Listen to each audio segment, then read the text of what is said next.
Hi, good morning. Welcome to the Dorsey Wright Minute for Monday, February the 22nd. I'm Jay Greg Danny here talking to you today, and I want to talk to you about India. This India is something that has come to our attention for a number of reasons here recently at DWA, and perhaps none more important than what is called the rickshaw run that's happening in India.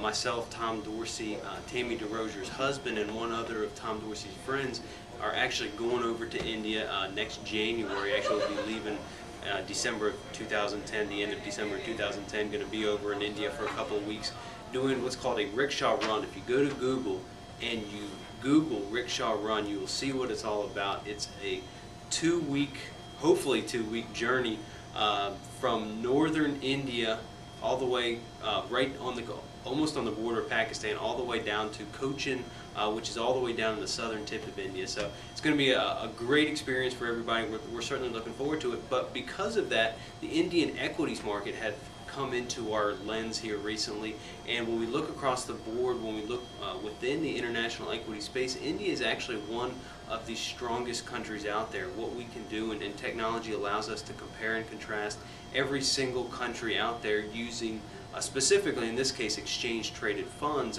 And just for those of you who might be individual investors not necessarily familiar with the exchange traded fund or ETF product, that gives you the ability, the ETF is a product that gives you ability to gain exposure to some of these international countries like in India, like in Brazil, very similar to a mutual fund but trades on an exchange like a stock does. And when we compare and contrast all of these different international countries, India is actually right up there with the leaders of the pack. India symbol EPI is one of them, PIN, PIN would be another one, and INP, all three of those are ETFs with exposure to India, are right up there at the top, and so they certainly present a very compelling picture right now for investing in particularly the emerging countries. The emerging market countries are all the things that you see up at the top: Russia, Indonesia, India, as we mentioned, certainly at the top. And it's interesting when you look at the other side of the equation, the U.S. markets as defined by the IYY, which is an ETF for the Dow Jones U.S. Total Market Index.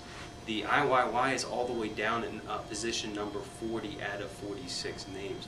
So certainly there's a lot of interest right now in international markets for good reason, and we're continuing to see that the relative strength work that we do is pointing towards having exposure to those emerging markets, again specifically some of those ones that we mentioned like in India. So we certainly hope you enjoyed it this week, and as we always do, enjoy it, and we'll look forward to be back on with another minute here in the next day or so.